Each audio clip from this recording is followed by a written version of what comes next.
तर मंडळी, सध्या नवरात्र सुरू झाल्यामुळे प्रत्येक घरामध्ये 1 ते 2 तरी 9 दिवसाचा हा उपवास असतो. या 9 दिवसामध्ये आपण वेगवेगळे उपवासाचे प्रकार हे करत असतो. तर त्यातलाच हा व्हायरल झालेला एक साबुदाण्याचा पदार्थ आहे, रेसिपी आहे. 3 प्रकारे मी तुमच्यासोबत शेअर केली आहे. त्यामुळे व्हिडिओ हा शेवटपर्यंत बघत राहा. इथे मी काय केलंय, 1 वाटी साबुदाणा घेतलेला आहे आणि तो हलका रंगावर भाजून घ्यायचा. याचा कलर न बदलू देता हा मीडियम गॅसवर भाजून घ्यायचा. पण हा खमंग असा भाजून घ्यायचा. एक 5 ते 7 मिनिटं भाजल्यानंतर याला एका प्लेटमध्ये ओतून घ्यायचं आणि थंड करून घ्यायचं. तर साबुदाण्याचे अगदी वेगवेगळे पदार्थ तयार होतात, वेगवेगळ्या रेसिपी तयार होतात. तर मी त्यातलीच ही व्हायरल झालेली, अगदी नवरात्रामध्ये व्हायरल झालेली रेसिपी आहे, ती बनवत आहे. आणि मी थंड झाल्यानंतर हा जो साबुदाणा आहे तो एका मिक्सरच्या भांड्यामध्ये ओतून घेतला आणि ओतून घेतल्यानंतर याचं पीठ तयार करून घ्यायचं. रवाळ असं पीठ तयार करून घ्या तुम्ही. जास्त ठोसर ठेवायचं नाही किंवा जास्त बारीकही करायचं नाही. तर मी या पद्धतीने हे पीठ तयार करून घेतलं आहे आणि 2 वेळेस आपली जी पिठाची चाळण असते त्याने चाळून घेतलेलं आहे. आणि त्यानंतर हे 4 उकडलेले बटाटे घेतलेत मीडियम साईजचे आणि ते सोलून घेतले आहेत.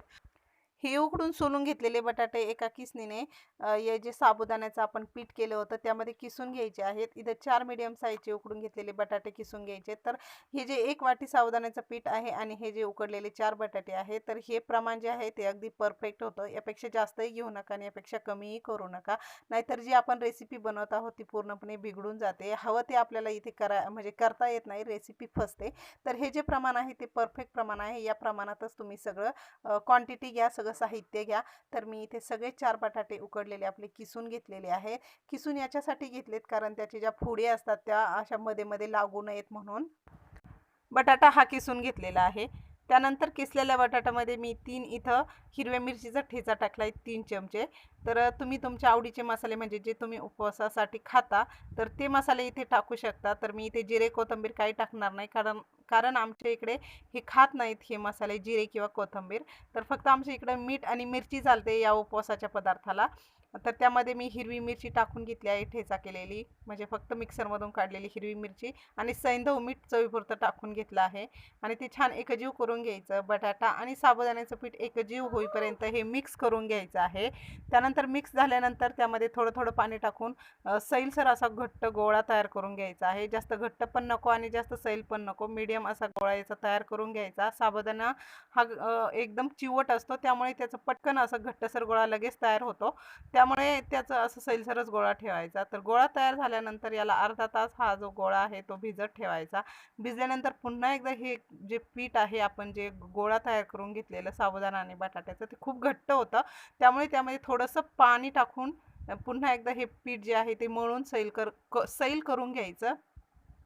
आणि मग त्याचा एक छोटासा उंडा घ्यायचा. त्याला पण तेलामध्ये बुडून किंवा पिठामध्ये तुमच्याकडे असतं राजगिऱ्याचं पीठ किंवा भगरीचं पीठ किंवा साबुदाण्याच्या पिठामध्ये बुडून तुम्ही याचा छान असा पराठा लाटून घ्यायचा, मोठा साईजचा, छोटा साईजचा. तर मी ते मीडियम साईजचा लाटून घेतला आहे. खूप मोठाही नाही आणि खूप छोटाही नाही. लावले तुम्ही पीठ लावले तरी चालेल. तर मी तेल लावून छान पराठा आपला साबुदाण्याचा लाटून घेतला आहे. हा आपला सगळ्यात पहिला प्रकार म्हणजे साबुदाण्याचा पराठा. तर इथे तवा गरम झाला आहे आणि त्यावरती मी जो लाटलेला साबुदाण्याचा पराठा आहे तो टाकून घेतलाय आणि छान अलटत पलटत तेल किंवा तूप लावून तुम्ही भाजून घेऊ शकता. तर मी इथे शेंगदाण्याचं टाकलेलं आहे आणि ते छान अलटत पलटत मस्त लालसर रंगावर भाजून घेणार आहे. तर आपला इथे मस्त साबुदाण्याचा पहिला प्रकार, साबुदाण्याचा पराठा तयार झाला. अजून एक मी तुम्हाला पराठा त्याच पद्धतीने लाटून दाखवणार आहे.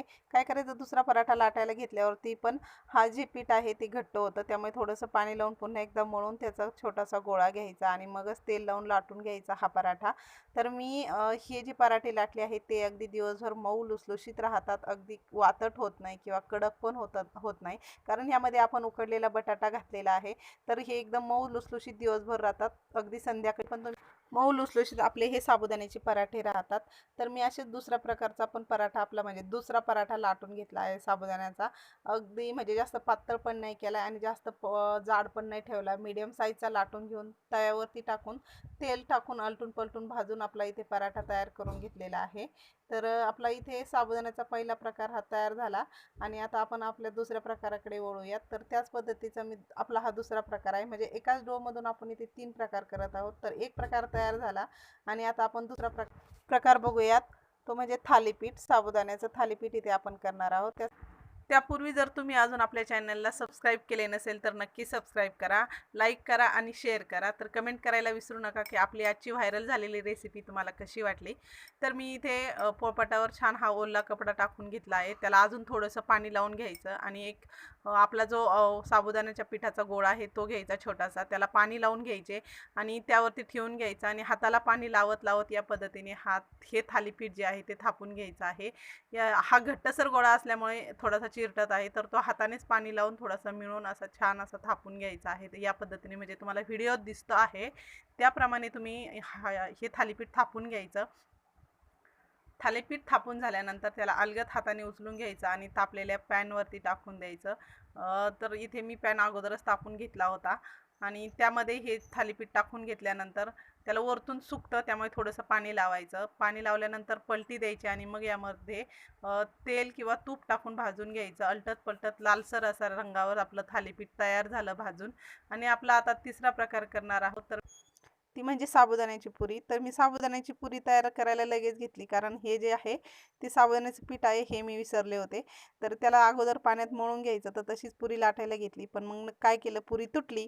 मग पुन्हा एकदा त्याला छान पाणी घालून छान सैलसर गोळा करून मळून घेतला आणि मग त्यातला एक छोटासा गोळा घेऊन पुरी इतपत पातळ लाटून घेतला छोटासा, तरी त्याला क्रॅक गेले. मग काय केलं, एक वाटी घेतली आणि त्याला छान पुरीचा आकार देऊन कट करून घेतला. मस्त पुरी आपली कट झाली, जास्त पातळही नाही जास्त जाडही नाही. तेल लावून छान लाटून घेतली आणि तेल आपलं शेंगदाण्याच्या इकडे कढईमध्ये तापून घेतलं. त्यामध्ये ही पुरी सोडून छान ब्राउनिश रंगावर लालसर रंगावर तळून घेतली. तर आपली इथं साबुदाण्याचे 3 प्रकार तयार झाले. पहिला म्हणजे साबुदाण्याचा पराठा, दुसरा म्हणजे साबुदाण्याचे थालीपीठ आणि तिसरा म्हणजे साबुदाण्याची पुरी, त्याबरोबर हिरवी चटणी शेंगदाण्याची. तर झाले ना एकाच डोमध्ये 3 प्रकारचे पदार्थ इथं उपवासासाठी तयार. तर या नवरात्रासाठी अवश्य बनवून बघा आणि नक्की करून खा घरी.